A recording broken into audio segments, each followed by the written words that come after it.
Hey everybody, Drew here for Drew Underground and Bench Clearing Brouhaha on the channel. Back with another Bench Clearing Brouhaha here on Drew Underground on YouTube, episode 12, the Wildcard round review and division round NFL playoff preview. Joining me this fine evening, as we're going live a couple minutes early, is my younger brother Desert Nord, aka Rob. Hey, bro. Hey there. And probably coming back at some point, if he doesn't leave the chat, which he's not here at the moment, Joshy may join us because he is in the party chat with us, but last I heard, he went to the bathroom, so Joshy may be a forced special guest on this one if he comes back. He'll just have to deal with it. But on that note, the wild card round is in the books, bro. Yep. And what a wild card round it was. You have NFL officials fucking over an NFL franchise right out of the playoffs to end the game. You have I guess, what you would call a surprise victory to kick everything off on Saturday night with the Jaguars beating the Chargers. You have the Dolphins getting fucked over by the referees in the final seconds of their game against the Bills, which leads me to go fuck the Bills and fuck everyone associated with them. Even though, well, we should talk about one game. We should talk about one game at a time. Even though the Bills had nothing to do with the referees that we know of fucking over the Dolphins, but they did benefit from it. So fuck the Bills. I hope you lose to whomever you play in the division round. I will get to that when we get to it. But up first for Uche, the Jaguars. Well, I don't know if the Jaguars beat the Jaguars if the Jaguars beat the Chargers or if the Chargers beat themselves at this point. This was okay. We're going to start with that game. Well, that's what we're doing here. Well, it's the first one listed. So anyway. Well, we have to point out about this game. Well, actually, it's the first one listed that I took notes on and that I watched. I didn't watch the Niners game because I was too tired and I was sleeping. Yeah. So in the Chargers-Jaguars game. Yeah. If you tuned in the first quarter, you saw nothing but Chargers scoring and doing things. And you saw nothing whatsoever from the Jaguars. And Trevor Lawrence playing exactly like he did for me in fantasy football, throwing turning it over, pick. And with me laughing, going, this is exactly what you gave me during the season, dude. So fuck you, Trevor Lawrence. If you tuned in the second quarter of the game, you would have seen also mostly minus one touchdown at the very end. Yeah. By the Jaguars. You would have noticed nothing but Chargers once again in the second quarter. And at halftime, it was 27-7. Mm-hmm. The Jags were down 20 points going into the third quarter. Yeah. But somewhere in the third quarter, they learned how to play football, apparently. And by the time you had the fourth quarter roll around, mid part of the fourth quarter, the game was getting a little close.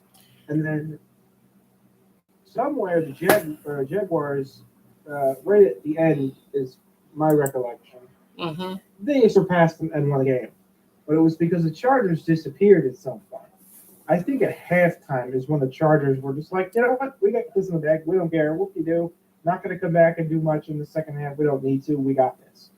And the Jaguars were like, the hell you do? And they were like, we'll take that, thank you. And they pulled ahead and won at the very end. Yeah. And as much as I kind of always doubt the results of massive comebacks, I do still view those types of games as classics and as eminently watchable. Right now, I'm starting to get the feeling that Tom Brady and Trevor Lawrence swap souls and bodies. Well, yeah. Well, I mean, not necessarily because Tom did what he always does in that game. That's a game. This game, yeah, two different teams as far as the Jaguars are concerned played into the two halves of the game. The Jaguars that played in the first half of the game were the Jaguars that struggled mightily this year. But the Jaguars that played in the second half, I mean, again, this is how should I explain this? Like you said, Trevor Lawrence. He's the only quarterback this year to get 4 touchdowns and 4 interceptions in a game. And win. And still win the game. Yeah. Do the Jaguars deserve to... Also a heroic performance at the same time. So the question has to get asked for me, do the Jaguars deserve to be moving on? No. Yeah, but they are. Kind of. The answer is kind of, but kind of not really. But at the same time, you'll be hearing this quite a bit from me as long as the Jaguars are still active in the playoffs for Uche. So. Mm-hmm. No, we like that aspect of it. Yeah. It's nice to see the Jaguars doing something. It's just heartbreaking that Uche isn't here to witness it in person. Yeah. But on that note, but I also think that going into the division round, they are the weakest team in the entire NFL in the division round. Going from the weakest to the strongest and to the other conference, the 49ers absolutely fucking destroyed the Seahawks, 41-23. Oh, and by the way, the Jaguars won 31-30. So just by the whiskers on their face. Yeah, that was the closest game you'll ever see. Spotty Kitty didn't go meow. Spotty Kitty went and got by. But the 49ers Seahawks, that was wholesale slaughter. Yeah. In other words, akin to the Seahawks versus the Broncos in the Super Bowl years ago, if you remember. Just this time it happened to the Seahawks, but in the wild card round. Yeah, last year's 49ers showed up again for this game. Mm-hmm. And the Seahawks that have played all year showed up in this one. The Seahawks that played all year, you get 20 to 25 points on offense, but couldn't stop anything on defense.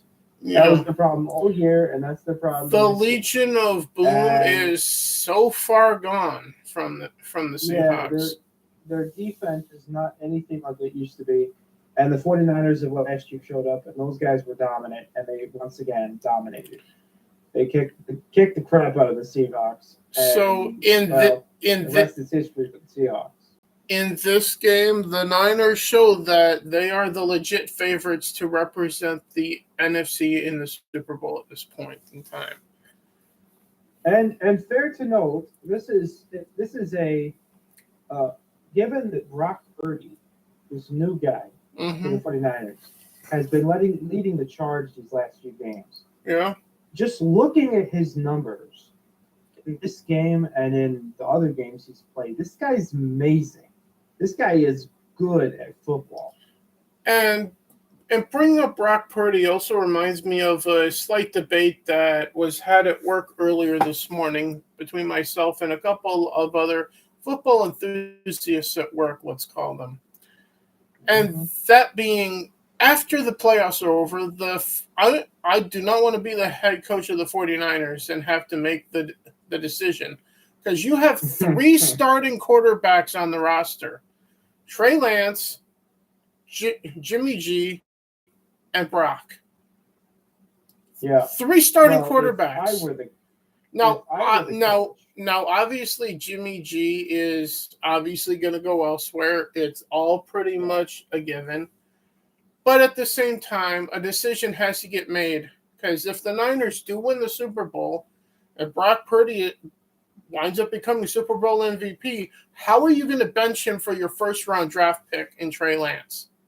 How? Yeah, I don't see it either.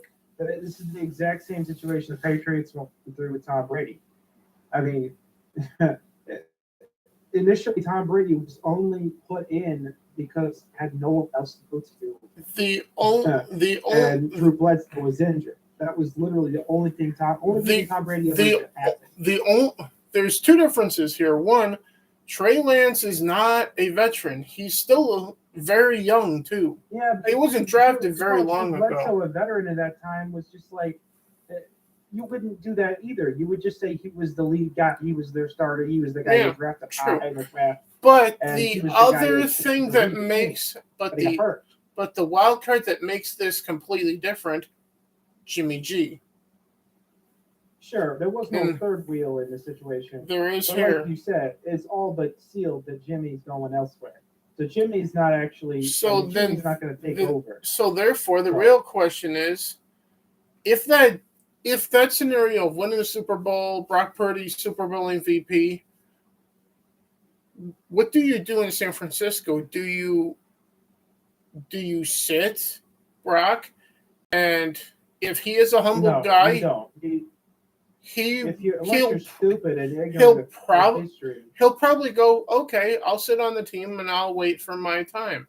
Except for Trey Lance is about as young as he is, so he probably won't be his time again.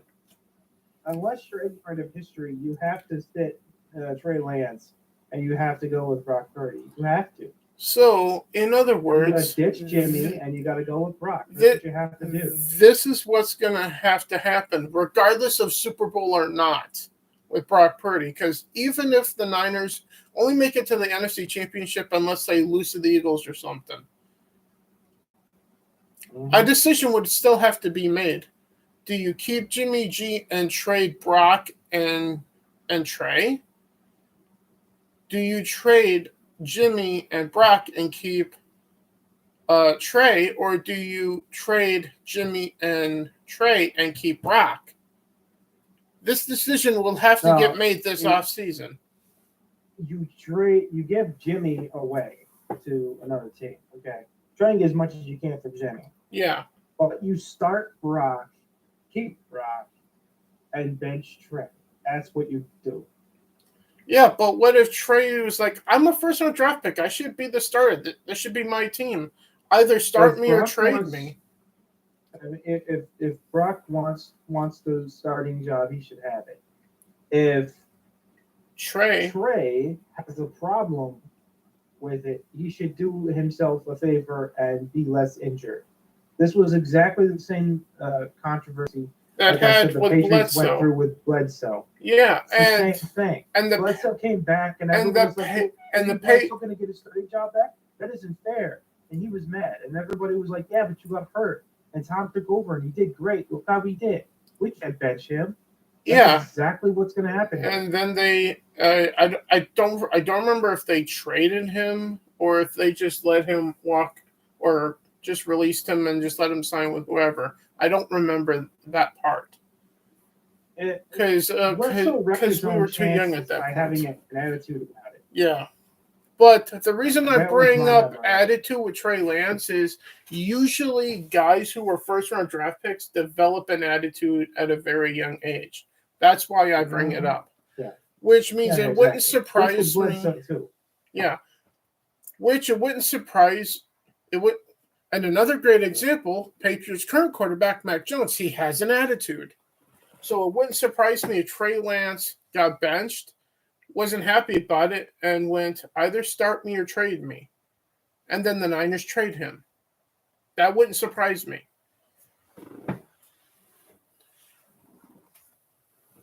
But either way, the Niners absolutely destroy the Seahawks and move on.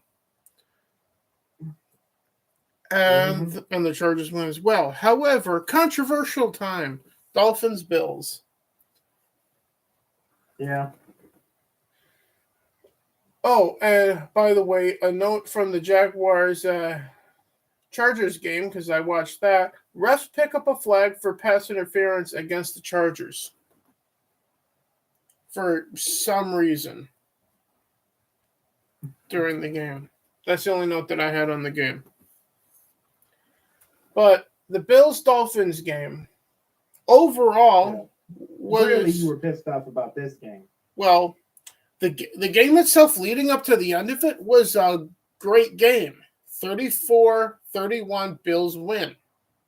On paper, looks like a great, well-fought game that should have been a blowout, right? Bro? Hello? Yeah. The thing about it is, okay, there was no noise from Miami in the first quarter. Mm-hmm. And meanwhile, the Bills put up 14. Okay. Mm-hmm. And so if you had watched this game in the first quarter, you would have said that, oh my God, it's looking like the Bills are just going to whoop the shit out of the Dolphins. Oh my God, this game's over already. Okay. But then, second quarter, the Dolphins showed up. They put up a bunch of points and almost tied up the game. So we went into half. It was 17-20. 20-17. And so it stayed close Bills throughout from there. Yeah, and it was absolutely tit for tat until the fourth quarter, when Miami scored. The Buffalo didn't score anything, but they had the lead. So this was basically Dolphins trying to catch up with the Bills at the end there. And like you had stated, there was some ref calling that you thought was bullshit. Yeah, my note on it is this: the refs falsely give a first down to the Bills with like less than 40 odd some seconds or whatever. So it well within the play clock on the game clock. However, the booth buzzed down to have the referees look at it because they were like, this is not a first down. The refs looked at it and upheld the call on the fucking field of a first down, proving that the referees clearly wanted to. Well, first of all, this was the longest game that I've ever had to watch on TV that I can remember, to the point where the Vikings game had to get pushed back like an extra 40 minutes or so because the Dolphins-Bills game was taking too long. Right? Yep. So on that note, I understand the referees wanting the game to end quickly. But to give a first down to a team that clearly did not make the line to fucking gain is breaking the fucking rules of football that are as old as the fucking sport itself. But like you had said, it's a bad call. And boy, we've seen plenty of them. I mean, to the point where officiating all year long. And you and I have had this debate 10 ways to Sunday since Sunday, off camera. But at the end of the day, they made the call they did, given the Bills the first down, which means all they had to do was take a knee and the game was over, which was what happened. But if the call was made right on the field or otherwise, it would have been fourth down. Then the Bills would have had a decision to make. Do we go for it on 4th and 1 or whatever it is? Or do we punt the ball away, giving the Bills a chance with like 30 or 20 seconds? Dolphins a chance. Yeah, sorry. Giving the Dolphins a chance to either return the punt for a touchdown to win the game or a touchback, and giving them like 20 seconds to try to go all the way downfield and either kick a field goal to send it to overtime or score a touchdown to win the game. You see, that would be my point. Like the problem with that is that while the Dolphins' effort was valiant and their comeback was almost accomplished, they were in deep late in the fourth quarter. And when you're in deep late in the fourth quarter, you need to either succeed or fail. And even with ref calls involved, that doesn't dig them out of their situation. You're right. It doesn't, but they have to keep on dating even after the call. You're right. To have a chance of even continuing to. You're right, but it's the principle that matters to me, not so much all the other things. It's the principle of the call was wrong. Good calls. I know. Yeah, well, to the point where I believe those refs that called that game should be investigated. Well, at this point. It's just a fucking fourth down call. I mean, I know that. I have seen, but in making that call, that should have been fucking ruled different. But they've taken whole touchdowns away from the Bears. They've taken touchdowns away from the Steelers. I get that. They've taken end zone catches from player after player after team after team. It's been bad. I get that, but at the same time, it's the principle of the referees willingly and intentionally, because they had a chance to review it and still upheld the false call of a first down, even after the review process of actually watching the replay, that we all got to see that it wasn't a first down. Therefore, screwing the Dolphins out of the chance to maybe either win the game or force overtime, even though that was not a guarantee that they were going to do that with a third-string quarterback. But at the same time, they stole the opportunity to at least try from the Dolphins. Therefore, fucking them completely, without question, right out of the playoffs. Because if you had put the ball in the Dolphins' hand, it would have been in their hands to either win or lose the game at that point. And the referees just took that away from them. It had already been in their hands for the whole fucking game. Yeah, but it would have given up 34 points is not that convincing. But following the rules of the game would have, first of all, like I said earlier, forced the Bills to make a decision. And if they went for it on fourth down and got it, well, then there would have been no controversy at all. Game would have been over. End of story. My other point is, at the 5 touchdowns, well, we'll call it 4 touchdowns. Yeah. Prior to that situation, they could have stopped them at any 4 of those fucking touchdowns that the Bills got, and that would have sufficed. But they failed all 4 of those 4 times. Other way at and all. So, yeah. While it ended up a close game, and came down the ref calls perhaps, that situation doesn't happen if you actually have a lead and you've done good at defense and what other stuff. You failed enough tests at that point to where I don't have sympathy for you anymore.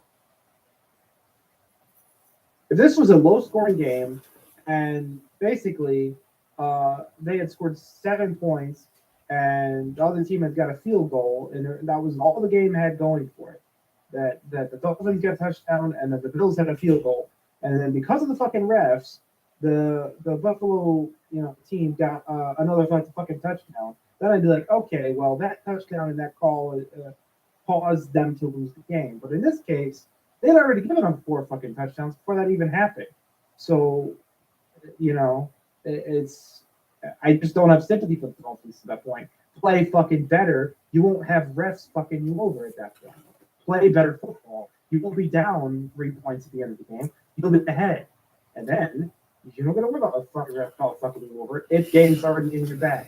You already got it. You already won. Do you remember when I said previously that based on when I hear that one of these teams that has their coaching staff, GM, whatever positions filled, and the first one that I hear about it, that'll be my team. Mm-hmm. I think I'm going to alter the process of picking what my team is going to be going forward. It's going to be a combination based on what team hires as their head coach, and also now you can add the Dolphins to the short list of teams that I'm considering now, considering how they got fucked, and the fact that they're not a terrible team either. When healthy. The thing I would say is that there's an avarice situation going on there with Tua. Okay. Yeah. And I kind of worry that the team is going to make the wrong decision on this, because Tua has had 3 concussions this year. I know. That doesn't mean that I'm going to pick the Dolphins, but they are now on my list of teams that I'm considering as adopting as my team going forward. The reason I say that, though, is that they have a moral decision to make. Yeah. Do they hope Tua back into another season next year and risk him getting a 4th, 5th, and 6th maybe concussion? Because he seems concussion prone. And that's really bad for the guys. If I were the GM of the Dolphins, I would be pushing hard on trying to move on from him, honestly. I mean, he's a wonderful football player and an amazing guy. And I love what he's done for the Dolphins. Well, But that man does not deserve to be put in the grinder and come out with 16. It's not that he doesn't deserve this, that, or the other thing. What he needs is what should be said, and what he needs is to be sat down and saying, "We love you, but this is what is going to be done with you. You're not going to be playing on a football field again. But instead, we want you to be our quarterback coach." That's what should be done with him at this point, I feel, for the Dolphins. Well, all I know is that they have to concern themselves with more than just winning. Yeah. At this point. Because they've done enough of that to where everyone's like, okay, guys, okay, you've got a good offense. You've got, you're a contender now. We all know you're a contender now. And I'm kind of like their head coach that they got now. So, but at the same time, you're a contender now. Everyone knows it. But don't ruin this man's life for your own team's game. Don't do that. If anything, I probably would. Better than that. It's being said across the league that Tom Brady wants out of Tampa Bay. Maybe Dolphins try to make a play for Brady. Or maybe seek out a new quarterback in the draft in the first round. But that would pretty much. I can't imagine the sacrilege of Brady playing for the Dolphins after all these years of kicking the Dolphins' asses, and then playing twice a year the Patriots to kick Belichick's ass. I would love it. I damn sure would go. Fuck it, the Dolphins are my team. I'm gonna, even though I hate fucking Brady, I'm going to ride with Brady and the Dolphins for however long this plays out, and then I'm staying with the Dolphins afterwards. Fuck it. If Brady goes to the Dolphins, I'll fucking go with him even though I fucking hate him. That's where I stand on it. But back to the Wildcard playoffs, though. Right? So the Bills beat the Dolphins in controversial fashion, 34-21. 34-31. However, not so controversial to a point, the Giants beat down the Vikings 31-24 to advance. Yep. And my only note on the Vikings game is this. False start on the Giants, not called by the referees, leads to a touchdown on that very play. Hashtag not fixed. Nord? Yeah. The thing I was going to say about the Vikings and Giants game, is that the Giants have been playing, some good, some bad this whole year, and they've had a relatively complete team. Okay? Yeah, and to work with. Yeah, and the Giants quarterback played like a franchise quarterback for the Giants in this game. They're in good hands with the quarterback. They've got a star running Jones, back, relatively decent relatively decent wide receivers. They've got, the good tight end. They got the defense is pretty decent. It's sort of in the middle of the road. It's not like superstar defense. It's not the Eagles' defense, okay? But it's good enough. And to the point where I think I have slightly high hopes for the Giants going forward in this run in the playoffs. They were coming up against the Vikings, where the Vikings have stars and all sorts of amazingness all over the team. Mm-hmm. Okay, and the Vikings beat a lot of hard teams this year. Now, they've had some embarrassing losses, which has forced me to sit there and say, are they real? I said that probably 6 or 7 weeks of the end of the season. I was going, I don't know if the Vikings are for real. Well, this was a for real test, and they failed it.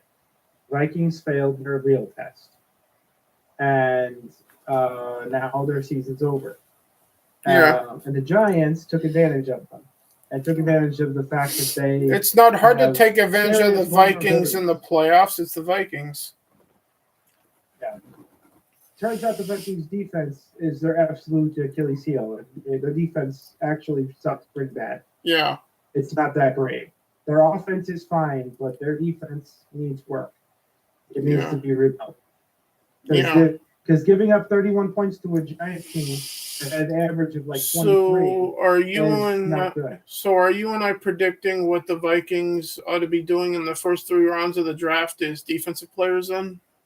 Well, yeah. I mean, they don't need a quarterback. They don't need a running back. They don't need a wide receiver. They've just got Justin Jefferson. He's amazing.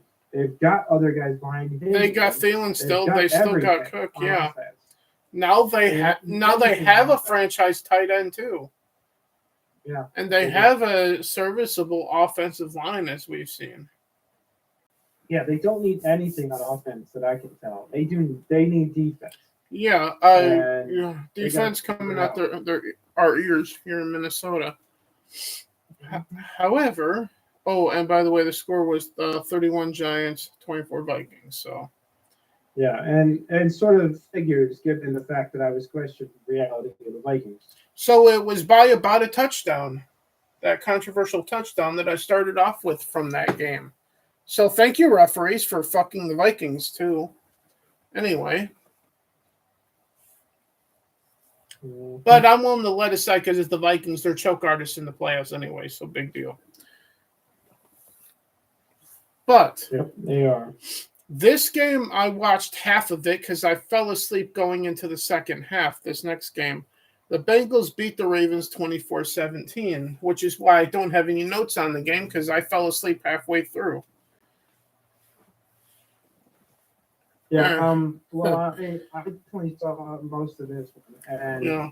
I was actually surprised. This was really surprising to me because I had expected this to be just hands down Bengals all day long. A blowout by the Bengals, but it was a lot closer in score. Yes, they actually made this into a real football game. They actually were able to get things done, and I thought. For a moment there in the third quarter, I thought, "Oh my God, is the Ravens going to actually win it?" It's the tale of the opposite because we thought the Cowboys-Bucks would be a close game, and we thought this was a blowout. Well, they flipped. They subverted expectations with each other. Yeah, for lack of a better term. I did not expect the Ravens to stand any chance against the Bengals without Lamar Jackson available. Yeah. So the fact that it was actually a close game is really shocking to me. And the Bengals damn near lost. I mean, they came dangerously close to not actually advancing to the division here. Which has me thinking that based on the Bills securing a victory through ref ball, I'm thinking the Bills are probably going to beat the Bengals in the division round then. Well, I mean, maybe. But my point here is that it offers me some questions about the Bengals' defense. Yeah. But now the Bills' defense wasn't good at all either because they gave up 31 to the Dolphins. So the Dolphins didn't even have Tua. So on that note, with no real elite defense for Bills and Bengals, high scoring game, which opens up the opportunity for the refs to fuck the Bengals too next. At that point, what I would say is that it's becoming obvious that in one conference you're going to have the offensive leader of the league. Okay, probably. That's unless the 49ers make it, then you're going to have the offensive leader and defensive leader facing off in the conference round. Against a high-powered offense from the other side, unless it's the Jaguars. Yeah, basically. What I'm trying to say is that the 49ers are basically the offensive leader. All right. Pretty much. They're the fucking leaders, period. No, I know that, but I'm saying the offensive leader. Yeah. Whereas the Eagles. Welcome back, Joshi. We're live right now, so you're a part of it now, whether you like it or not.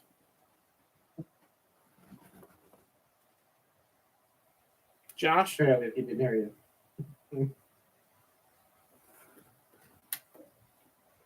Well, anyway, he didn't leave. What I was going to say is the Bengals need to do better defense. Hey, Joshie. Can you hear us? I can hear you, yeah. Because it was quiet, so I thought that you guys were not in the chat. So Well, we are live talking about football right now. So whether you like it or not, you're on the podcast with us. Bench clearing Brouhaha. I want to say to go Packers because Packers. Don't do not make me shove cheese up your ass and He's just try fucking to. shitposting at this point, Josh. Either not even end the playoffs anymore, or at all. They didn't even make the goddamn playoffs. They lost to the Lions, getting eliminated from even having a shot at the playoffs.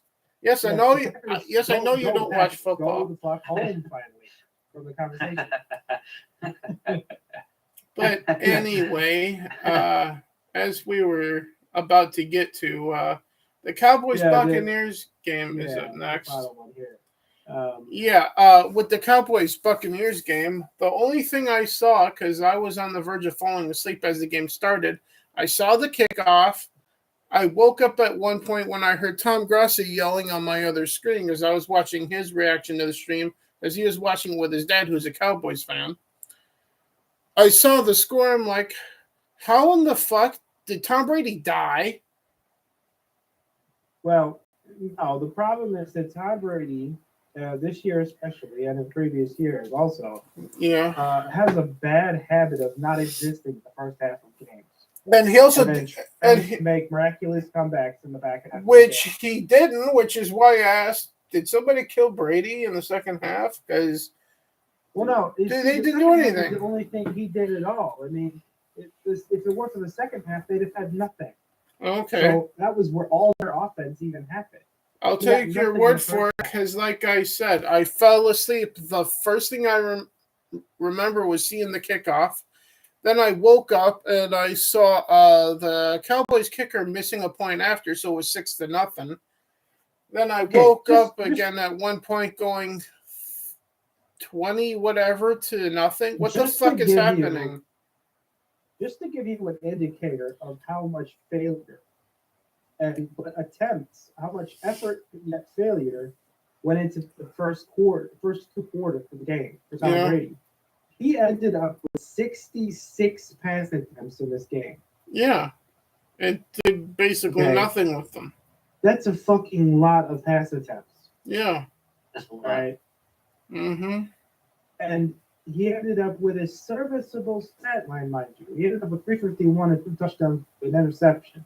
That's serviceable. You can still win games with that stat line.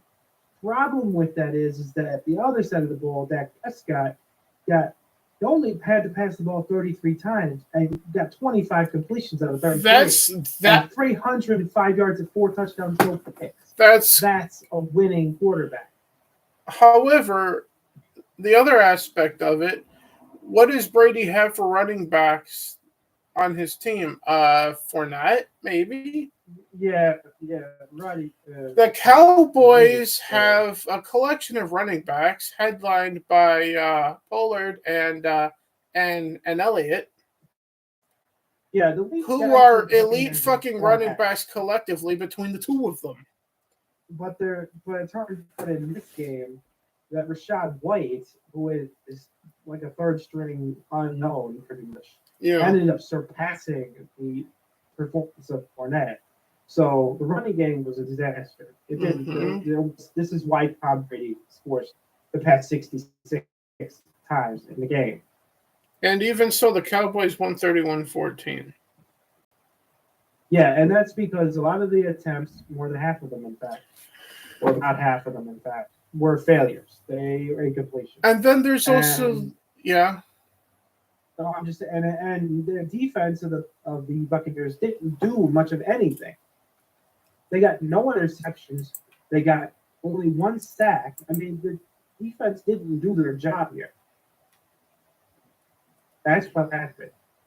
And there's also the elephant in the room that has to be talked about. The Cowboys kicker missing, 4, 5 point afters in a row? Right? Yeah, he only got one. He only got 1 point after in all of the 4 touchdowns, which is bad. They may want to think about if they're advancing, which they are, they may want to think about their kicker situation because Brett has been and a failure prone under pressure. And even more so to a point, because now mainstream media and like betting sites are now claiming that the Cowboys kicker was shaving numbers by missing that many point afters in a row. Which would which then would probably prompt like certain parties to maybe investigate for gambling on the game he was playing in, which is against NFL rules. Yeah, just like in every sport, that you're not allowed to gamble on the game you play in. Yeah, the other thing I would point out is that the numbers for Dak Prescott should reflect that he also rushed a touchdown on top of the 4 passing touchdowns he did. Yeah. So this was like a superstar quarterback performance by Dak Prescott. A shit performance by their kicker. Akin to Daniel Jones for the Giants in the wild card then. And a Herculean effort by Tom Brady on the other end with not as much success. Yeah. Tom, that is. Tom did as best as Tom possibly could. No running game and half-assing it on defense, or the Buccaneers half-assing it on defense. Tom Brady did as good as he possibly could with that situation. But with the defense being retarded and there's no running game whatsoever, what was he supposed to do? I mean, this is all he could have done. So it really just comes down to the Buccaneers not being a good enough team to deserve advancing. And that's all there is to it. Yeah. So they didn't. So those were the scores and our thoughts on the games that just happened. Any final thoughts on them? Either one of you guys before we get to previewing the division round of the playoffs. Bro? No, I like I said, one after the other, I kind of said my piece on each one of them. It is interesting to consider the fact that Tom Brady went 1-and-done in the playoffs, which is a rare occurrence, as we all know. Yeah. And he's been a hit factor for as long as I've been a fan of football, pretty much.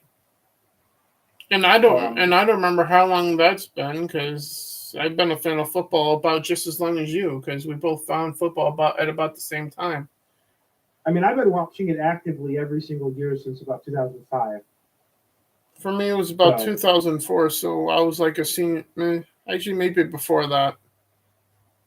Because the first time I think I remember watching was a Vikings-Packers game and wanting the Vikings to whoop the hell out of Brett Favre back then. Because we were living in Minnesota by then. But as it is. Joshy, from a non-football fan aspect, your thoughts on the wildcard round, even though you probably don't have much to say about it.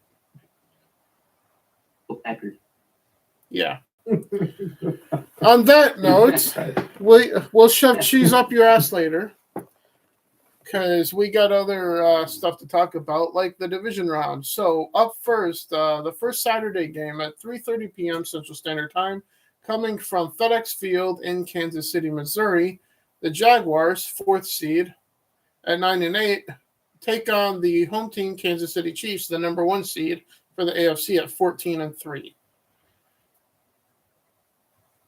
Bro, I'll let you go first with your prediction. My basic prediction is that the Chiefs will prevail. But given that the Jaguars have been already showing that they a sort of capability of being a spicy contender here, that they have grit. Yeah. So on that note, it's an underdog story so far. Yeah. And I like those type of stories. So do I. I do think that they are the weakest team in the playoffs, except maybe one other team. But yeah, the Chiefs are one of the strongest, and coming off of a string of good years at this point. Yeah. And so you're picking. While it would be an amazing Cinderella story to have the Jaguars defeat them, Mm-hmm. I also know that Chiefs are a force to be reckoned with. So and the Jaguars don't have that much of a good defense. So I'm going to hold your feet to the fire here. Your pick to win is the Chiefs, then, right? Yeah, it is. As I said previously a number of times, and you're going to keep hearing it so long as the Jaguars are in the playoffs, my pick for Uche is the Jacksonville Jaguars getting the upset here. Which ought to surprise no one, given the online relationship that I had with Uche with playing Mario Kart against him and other interactions with him in live stream chats. I miss you, Uche. Joshy, anything you want to add about the Jaguars Chiefs on Saturday afternoon? No, they RIP Uche. Yeah. I'm going to miss you. So the non-football fan is also picking the Jaguars, I guess, then. All right. After that, the Saturday night game on January 21st, the Giants travel to Lincoln Financial Field in Philadelphia to play the number 1 seed Philadelphia Eagles. Nord? Yeah, this is the first real test of the Eagles in the playoffs, and given that they ended their season kind of on a whimper. And the Giants have been turning it on akin to the Giants when they ended the Patriots' bid at perfection in the Super Bowl at the time. The Giants have been playing like those Giants at the moment, so I can see an upset story here. Quite in the making. Probably a lot easier than the Jags-Chiefs game, so that's why I'm going Giants here over the number 1 seed Eagles. Yeah, I mean, I'm going to pick the Eagles on this one just because I think they are the best defense in the league. But I guess they'll show us whether they are or not. And they're going to have to stop the mobility of Jones and the Giants. So, yeah, and Arthur. Yeah. Because, I mean, it's been good for them. Joshy, anything you want to add about Giants versus the Eagles from the outside looking in as a non-football fan?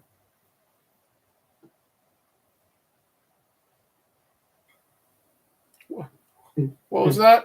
Just, I mean, that's the thing. No, I said let's go Giants. All right. Fair enough. At first I thought you said let's go Packers again, and I was going to go fuck you and your cheese too. But speaking of fuck-uppery and corruption is the name of the next game from my point of view. Because we got the Bengals going to Highland Park in Orchard Park, New York to take on the number 2 seed Buffalo Bills and the referees that obviously want the Bills to win. So my prediction is the Bills are going to win through ref ball. Nord? Well, this is definitely the game that the national media is chasing right here. Mm-hmm. This is going to be the game where the national media shows up and wants to talk about the most and talk about the ramifications and all the of Hamlin and everything that comes with it. Everything that's been for the last 2 weeks. Yeah, which we're trying to get past. And so is the Hamlin family because he's home with his family.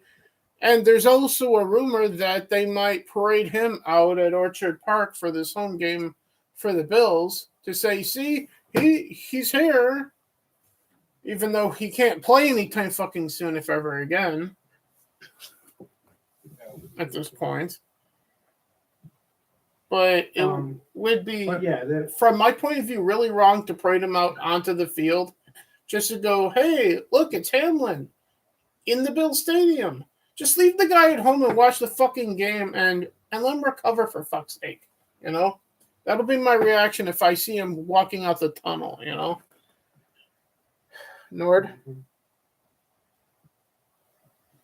Yeah, it's basically the whole bread and butter for them right now. Yeah. It's this whole Hamlin situation. And, I mean, it's sad that this has never happened to him. And it's sad that it had to happen, or that it did happen. Uh-huh. But man, they're not going to miss the chance, is what I'm saying. It's the NFL. They do not value Yeah, it's the NFL. They don't value human life in any way, shape, or form. All they care about Black Lives I Matter can't- is- I Black can't- Lives Matter is a motto to them. akin to Vince McMahon. All the NFL cares about is the money. They don't care about your fucking life or my life either. And they care just as much about the well-being of their fucking players. Let's but face they it. will never miss a chance to make you think otherwise. Yeah, And it won't be by what they do. It'll only be by what they say. They never miss a chance to say what they think is the right thing. But they also never miss a chance to do the wrong thing. yeah. So if Precisely. you like a situation where words matter more than actions, then you'll love this game. And you'll love all the presentation. You'll love all the crying. You'll love all the emotion. Yeah. You'll love all that shit. You like words more than action. So to recap it all, my prediction is the Bills are going to win through rough ball. Who do I want to win? Obviously, the fucking Bengals at this point. I want the kitty to go meow. I just think that the refs are going to cut out the kitty's tongue in this game. Yeah, I just think Joe Burrow has done so well this year. I mean, Yeah. really, I fail to see how he doesn't deserve it to win. I mean, he does deserve to win. Now, The Bills Bengals win. are obviously got all this emotional baggage now, but Yeah. are they a better team? Well, not based on the middle portion of the season. They aren't. They struggled mightily against pretty easy teams. So your feet to the fire again. Who's your pick to win between the Bengals and Bills? I stand by what I said, with the Bills winning through rough ball, fucking the Bengals at this point. The Bills have a good offense. Yeah. They do. Mm-hmm. There's no It's disputing top that. 10, if not top 5 in the league. But so do the Bengals. The Bengals have the top 5 offense also. And they also have pretty modest to mediocre defenses. So if we're not there should be a lot of points scored. If we're not talking about any explicit conspiracy, okay, to force a certain winner, the Bills, then it's going to come down to a defensive game. It's going to be a game where the defense decides, are we going to lose this game or are we going to win this game? On both sides of the ball.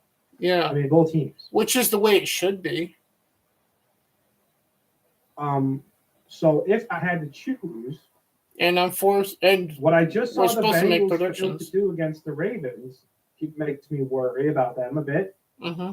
Because the Ravens shouldn't have been able to get 17 points against them in that last game. Mm-hmm. It should have been a lot less. They didn't have half their team on the field at that. So it sounds like you're saying the Bills are probably going to win too, right? The Bills have an edge, and it isn't just the media and the emotions and all that with DeMar. It's also on the field. It's also the actual abilities of the offense. Yeah. If for some reason the Bengals defense actually shows up and plays their heart out, they could actually pull this off, and it will be amazing. And I think it would be kind of like, finally the Bengals have reached their chance. That this may be their time. Yeah. But if they don't show up, don't play their hearts out, don't actually stop touchdowns, stop plays by the Bills, then it's over for them. This is going to be their stuff. They can't show up on defense. So as I said, your feet and everything on the fire now. Bills or Bengals? Your prediction? I'm at the Bills because I think they have the edge. Joshy, Bengals or Bills? I would say Bengals. All right. Joshy thinks the referees are going to do the right thing. Well, you're naive. But the other Sunday game, this one I expect it to be a vicious fucking fight between two high-powered fucking offenses, to the point where, grab your fucking popcorn, folks, it's going to be a while. Cowboys go to Levi Stadium in Santa Clara, California to take on the fucking 49ers. This is fucking football, folks. Niners, Cowboys, harkening back to the 90s when it was Young versus what's his name that was the quarterback of the Cowboys at the time? Aikman.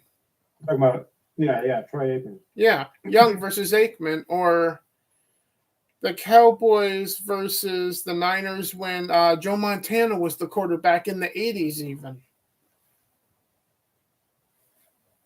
Yeah, but the Cowboys had Mike Irvin. The Cowboys are good again. The Niners are good right now. This harkens back to the 90s Niners-Cowboys rivalry, this game, and I fucking love it.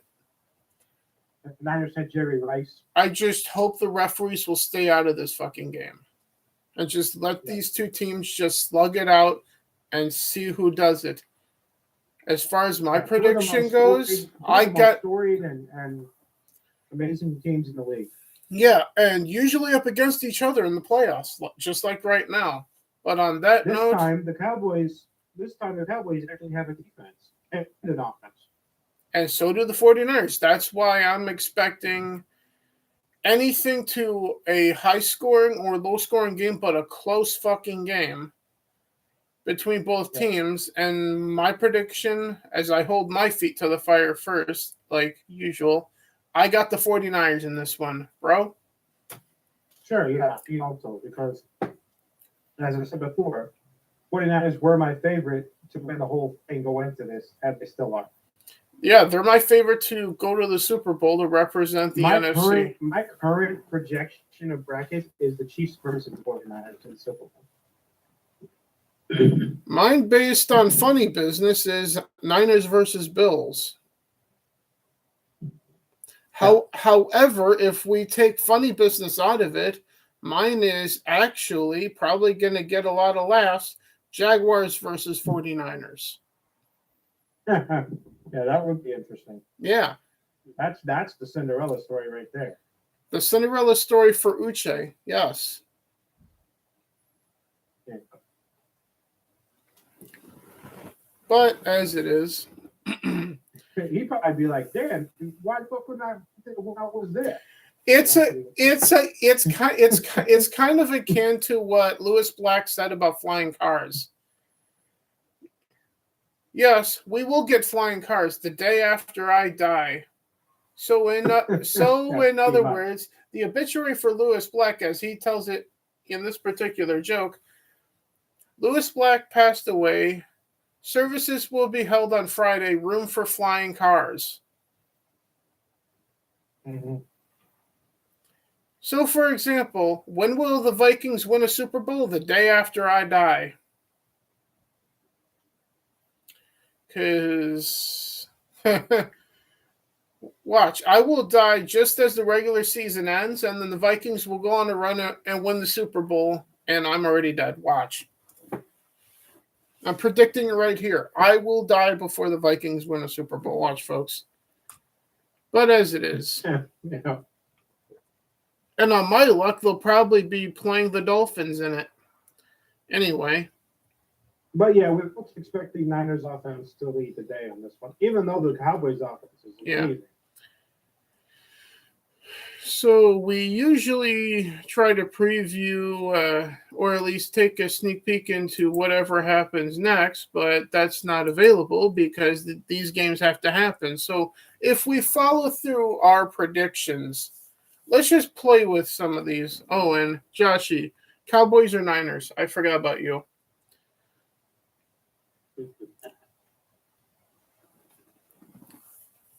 So Cowboys or 49ers, who do you got from your point of view, Joshy?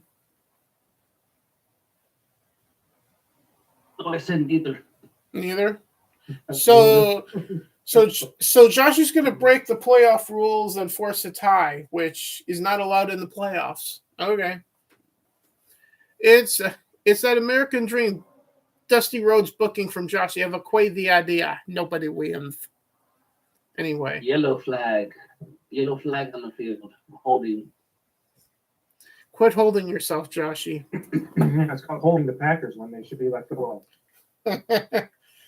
Yeah, Joshy's holding his cheese. Anyway.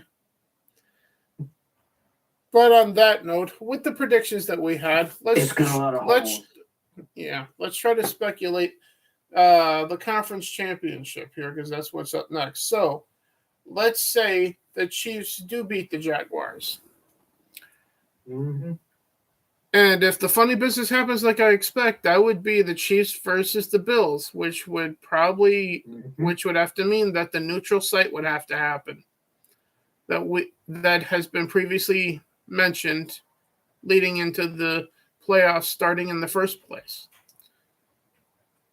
Right? Yep. And then if that's the case, the 49ers beat the Cowboys, let's say, and Eagles beat the Giants, let's say. So we got Chiefs versus Bills, Eagles versus Niners. If the Niners are playing the Eagles for the championship, I assume you and I are both still have the Niners, right? Yep. They're still the whole thing. So yeah. And if it's the Bills versus the Chiefs, who would you predict between those two to win the conference championship? I assume the Chiefs, right?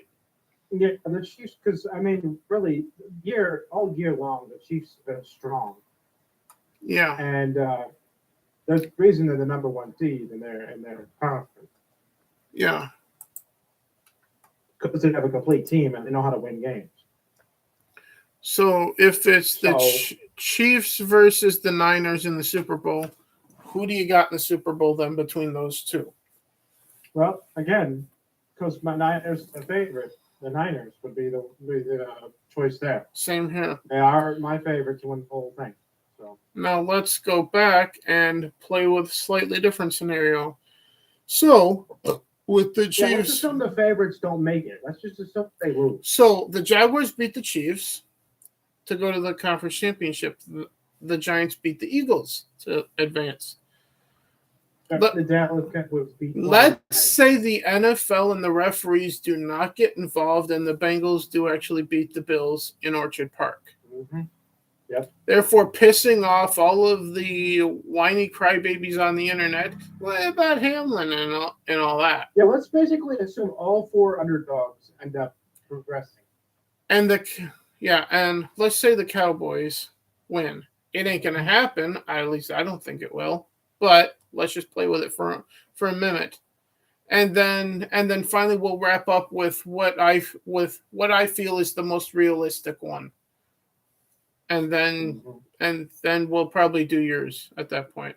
So good night. So all of the underdogs win. So Jaguars, Giants, Bengals, Cowboys.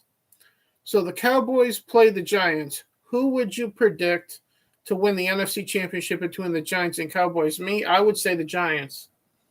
You? No, I would go with the Cowboys on that one. Okay. We'll play with the Cowboys then for it. So the Cowboys go to the Super Bowl for the first time since the 90s. Then at that point. And then the Bengals versus the Jaguars. Who would you have there? I assume the Bengals, and Strike Kitty goes me out then. I actually think the Jaguars will win that game. Oh, really? Jaguars and Bengals. Yeah, I do. Well, obviously, I picked the Jaguars for Uche across the board, regardless of who they're playing. So the Jaguars versus the Cowboys in the Super Bowl in this scenario. Yeah, in that case, it's a very exotic outcome, isn't it? Yes, it is. And if that's the case, who do you got winning the Super Bowl? I still go with the Jaguars. You? I would go with the Cowboys between the two. Yeah, the Cowboys. Okay. One. So, as I said, the Jaguars are the least likely of all teams in the entire that are still in it. Yeah. Well, I mean, even from the first round, even from the Wildcard. Well, I felt that the least likely was likely to make it. I felt the least likely of all was the Buccaneers. But you could have said that, but Tom Brady was still there, and I mean. Well, you can't just sit there but the Buccaneers played so fucking awful all year that them even being in the playoffs was a surprise. Yeah, I'll give you that. But either way, so. But the same could be said for the Jags. I mean, aside from Etienne, the running back, and a couple of good games from Lawrence, I mean, it was rough for the Jags too. So. Let's wrap this up with our two personal scenarios that we think ought to happen from here. that we believe will be the case. So, for me, Jaguars beat the Chiefs. The Eagles beat the Giants. Even though my actual prediction is the Giants beating the Eagles, but this is what most likely will happen, though, is what I'm going with here. So the Jaguars over Chiefs, Eagles over Giants, Bills over Bengals through shenanigans, and the Niners win. So the Niners would be playing the Eagles, and the Jaguars would be playing the Bills, therefore in Buffalo. And then at that point, the Bills beat the Jaguars through more shenanigans from the NFL, because pushing Hamlin's team as far as they can do so, legally or not, as we saw with the Dolphins game, and the Niners beating the Eagles. So it's the Bills versus the Niners. And at that point, I think the Niners win in spite of shenanigans, trying to push the Bills to win the Super Bowl. And that's my prediction, that the Niners still ultimately win in the end, despite shenanigans of the NFL trying to push the Bills as far as they can. Because the Niners are too fucking good to get fucking screwed over that hard, right? Yeah, and I mean, the Packers have put up amazing offense and amazing defense the back half of the season, at least, if not most of the season. And they've looked like a contender for about at least 8 weeks now. Whereas the Bills have only looked like a contender in the last 3 or 4 weeks. Yeah. They really struggled in the middle part of the season. Mm-hmm. They were losing games, which is not something I expected to see the Bills do at all this year. Yeah. So on that note, your final roadmap to the Lombardi Trophy here, bro. What is it? Let's start with the Jags Chiefs. I'm assuming that you're just having the Chiefs. The most likely outcome is the Chiefs will win, but I guess the Cinderella possibility there. And it's still most likely the Chiefs. And then Giants, Eagles, but then right? We say, okay, that would go on and say, okay, the Buffalo Bills beat the Bengals, and they move on to face the Chiefs, right? Yeah. And then, see, this is where I would say I still think the Chiefs would win, or should win, against the Bills. Okay, so the Chiefs are going to the Super Bowl in your roadmap, but what about the NFC side? And then, yes, the Philadelphia Eagles versus the Giants. I mean, only in the strangest of circumstances should the Eagles lose this game. Well, we've seen the Giants win through the strangest of circumstances. The catches. No, I know, but the helmet catch.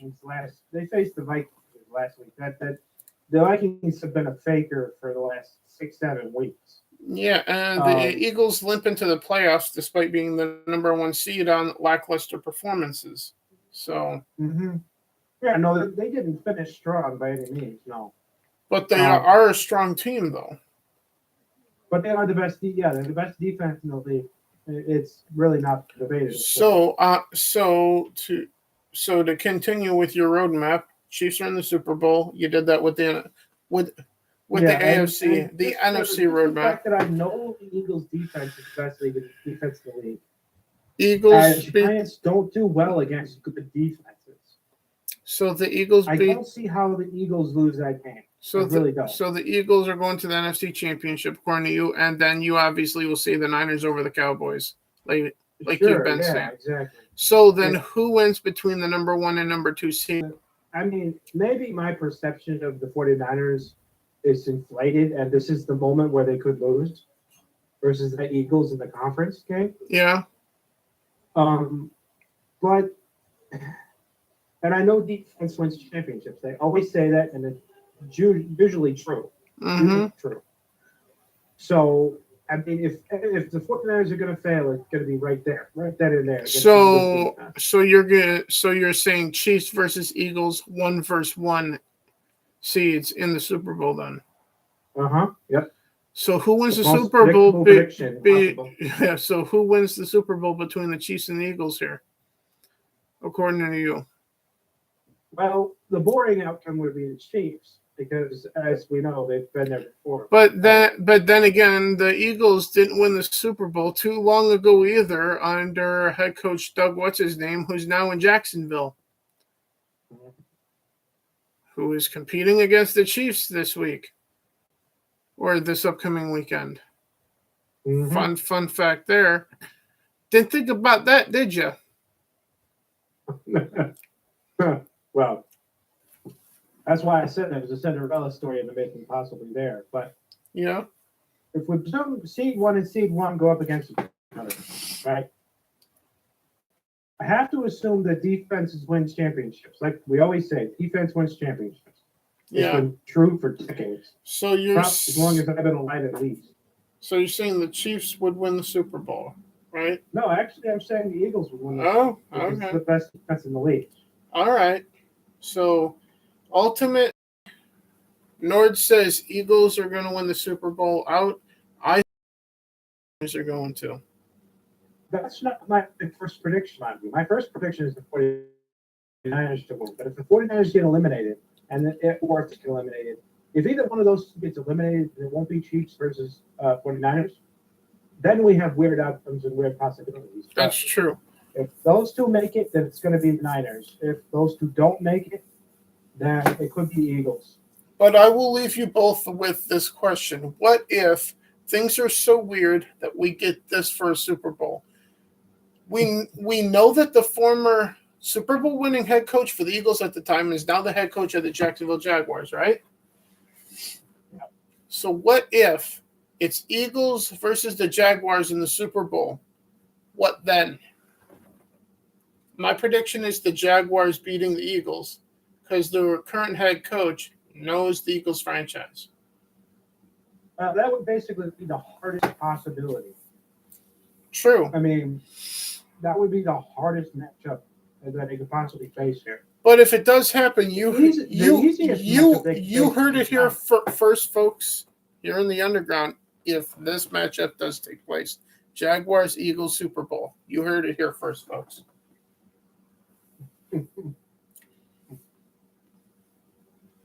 But either way, Joshy, any thoughts on any of this? If you're even still here?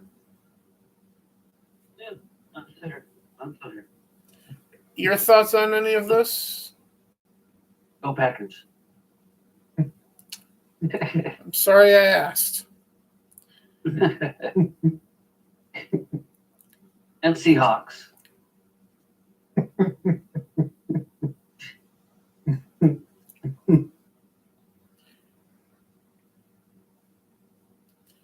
I'm not going to do it, but I kind of want to throw you out of the chat now.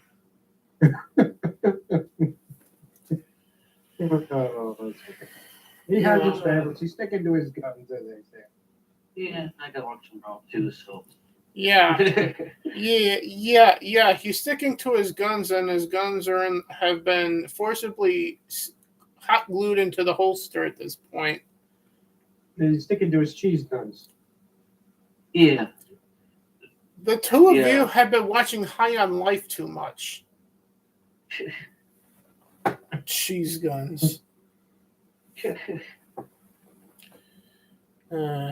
Anyway. They're seeping through the holes. So those are our thoughts on Super Bowl, NFC, AFC, division round, all the wildcard matchups that just took place, and all things in between. And evidently some fucking cheese jokes, apparently, too. Yeah, so it's just our summary. It's playoff week 1 in the books, playoff week 2 incoming. Yep. Yeah. Wildcard division. Yep. Yeah. You guys doing anything after this? Joshy? Going to bed. I gotta work tomorrow. I usually get up at 2:00 in the morning before to go. Well, have fun at work then. Nord, what are you up to after this? I've been playing ESO, so I got a bunch of peeps to play with. Quit peeping on people. But to get level 2 million. Well, it's a long game. It's just not really about. something you complete. It's not something you complete in a few days. And I'm pretty sure there's no level cap either, right? Yeah, there is. Okay, what the hell's cap the is last? 3,600. 30. Jesus Christ. Yeah, 3,600. This world last now or what? Well, I know what Josh is gonna do on our niece's wedding day. Playing Elder Scrolls Online on his Xbox still. And our niece and our niece is probably just barely a month old at this point. So about 25 years, she's still gonna be playing Elder Scrolls Online anyway.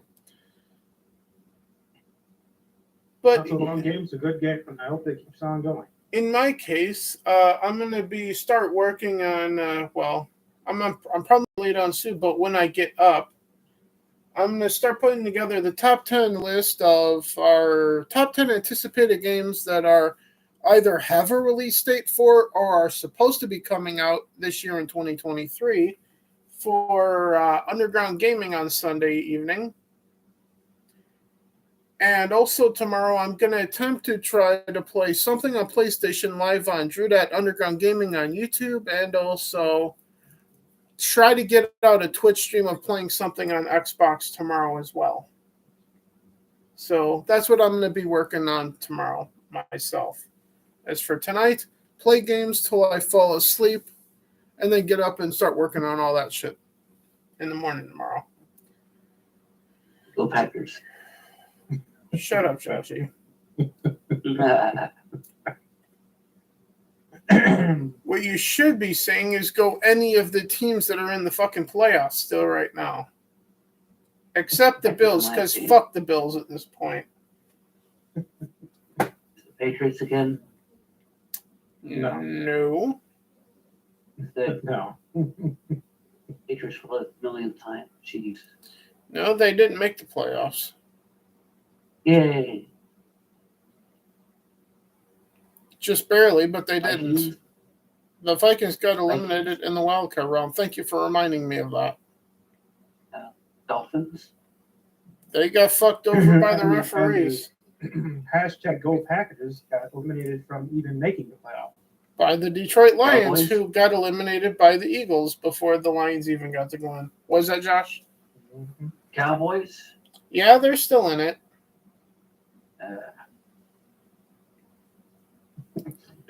As you guys are witnessing in real time here, although none of you are here to watch it, those of you who will see this later, as you guys can clearly tell, Joshy has not been listening for the last hour and almost 20 minutes. Broncos? They were terrible. I encourage you to go watch the YouTube channel That Good Sports to find out how the Broncos did this year, Joshy. Rams? If you have to shit, say so, Joshy. We would be hearing a lot about the Broncos this year, but all of their fandom has basically given up on them. So I thought you were going to say took up the hobby of excessive drinking. They went skydiving and left the parachutes at home. Or bungee jumping and they forgot the rubber bands. As if rubber bands are going to not snap. I wouldn't want to be a Broncos fan at this point. That's all I know. Because it's a better patch here. Yeah, I gave up on the Broncos years ago when they were playing the Bears, and I told you guys this story at the time, right? Nord? Yeah, I think you have. Yeah, because the story was, and I'll remind you guys who will watch this later, then we're going to end the stream on this note, of how I decided to be a free agent as a football fan, despite wearing a Colts jersey and Colts hat, so whatever. But I think it was the 2018 season, but I can't remember. The Broncos were playing the Bears at the time. I don't remember if it was Chicago or in Denver, but it's irrelevant. the Broncos were trying to score a 2-point conversion, or at least we're going to try to take the lead, right? At the end of regulation. Yeah. They got flagged for a false start, therefore pushing them back to have to try to kick the one extra point to tie the game to send it to overtime. And I'm like, great. Okay, whatever. And then there was offsides by the Bears, pushing them back up to the goal line to have the chance to go for 2 again. I'm like, seriously? We're going to go through this shit? Let me guess. We're going to false start again and push them back again and do this for 20 minutes, right? But no. They went for 2, got it, took the lead with not much time on the clock, and they were going to then kick the ball to the Bears. The Bears did not return it for a touchdown, thankfully, but they did go all the way downfield and scored a touchdown, beating the Broncos. I'm like, fuck this, I quit. Being a Broncos fan, I felt was hazard enough to risk having a heart attack. And I gave up on being a Broncos fan and became a free agent as a football fan because of that game. And that's the story of how I'm no longer a Broncos fan. Nord? Yep. Yeah, no, when you see shit play, then you have to sort of act. That was my feeling of the Bears this year. When I saw the absolute abject, just insane stupidity of the coaching staff and the game flow and how the Bears were making terrible decisions and failing left and right in their games. And then particularly, I think it was one game, I think it was like week 5, I believe, where couldn't do anything right. They were given a silver platter victory, and they literally took a platter, flipped it over, put it on their heads, and, made a googly face, and then lost the game. That's basically what happened in that game. And I was just like, you know what, this Bears team, they don't deserve to win anything. If they lose to every other game the rest of the season, it will have been less of a shame than this game right here. Yeah. So I was done with them in like week 5. But also keeping in mind to you guys who will be in the comments later, the reason I became a Broncos fan was at the time I was coming off of still being pissed about the Aaron Hernandez thing with the Patriots and Deflategate and all of that had gone down, and Spygate and all the cheating from the Patriots at the time. So I'm like, fuck the Patriots. The Vikings choke so goddamn much. Fuck the Vikings. I'm looking for a team to call my own. And I was settling on the Colts right around the time that Peyton Manning had been released from them and he was going to sign with a new team. Then at that point, I'm like, I'm just going to go wherever Peyton Manning goes. And he went to the Broncos. I'm like, fine, I'm a Broncos fan now. Whatever. So I went with Peyton. Then he retired. I stayed a Bronco out of some misguided loyalty to the team that I had chosen. And it ended in that Bears game that I had just talked about some years back now. And I've been looking for a team to call my own since. So, as it currently stands, the leading candidates are any of the teams, God help me, because the Broncos are one of them, they're looking for a new head coach and general manager and new coaching staff, and the Miami Dolphins because of how badly the referees fucked them out of the playoffs. So those are the leading candidates for me to wind up going, this is going to be my team, to hell with it at this point. Now, if another team gets fucked out of the playoffs, I'm going to add them to the fucking list of teams that I'm considering. So in this case, the Bengals might make the list next. I don't know at this point. Anyone want to add anything to that before we end the stream? Bro? No, other than the fact that, I mean, been through a lot of years, in fact, every year, the Texans being basically right now, they're like essentially at their lowest low. Mhm. They're one of the worst teams in the NFL in terms of ability, and they Mhm. are a complete mess. Yeah. And to be, burn the whole thing and start over, basically. But I've been a fan for the whole duration. And ever since 2005. Yeah. And as long as they've existed. But I've never seen them piss me off with losing. As far as I can see, they've always lost on ability. They've never lost on stupidity. They've lost games due to not scoring enough, or just not being able to put up the production either on defense or offense. But that happens. Until they start doing that. If they ever start doing that, they have to move on. Mm-hmm. Well, on that note, and considering that we're hearing wood being sawn, let's end this before Jesse literally starts snoring the stream away. Yeah, it's all right. It's all right. It's all right. yeah, we're ending it. Been up since like 2 o'clock in the morning.